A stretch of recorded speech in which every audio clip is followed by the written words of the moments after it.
అనేది సైలెన్స్ తో రాదు, అది చెప్పట్లా. విషయం క్లారిటీగా కమ్యూనికేట్ అవుతాం, సైలెంట్ గా అవ్వాలి. కానీ కమ్యూనికేట్ అనేది చాలా మంది తెలిసిపోయింది, మినిస్టర్ దగ్గరికి వెళ్ళిపోయింది, మీడియా ద్వారా స్ప్రెడ్ అయింది. పోలీసులు ఎటువంటి ఆధారాలు లేవు, ఇంకోటి ఏం లేదని చెప్తున్నారు. వారం 10 రోజుల నుంచి మేనేజ్మెంట్ ఏం చేస్తుంది? మేము నిన్న 5 గంటలకి కంప్లైంట్ ఇస్తే కానీ ఇంకా మాకు తెలియదు అంటున్నారు. ఏంటంటే రాత్రికి ఎలా ప్రూవ్ చేస్తారు ఫేక్ న్యూస్ అని?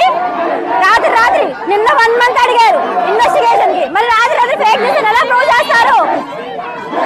అమ్మాయి వాళ్ళు పిలిపించండి, వాళ్ళు పిలిచి మా ముందు దగ్గర చూపించండి. మమ్మల్ని కేసు తప్పంటే మా మీద రివర్స్ కేసు పెడతారంట. ఎలా పెడతారు మా మీద కేసు? మేమేం చేసాం మా మీద పెడతారు?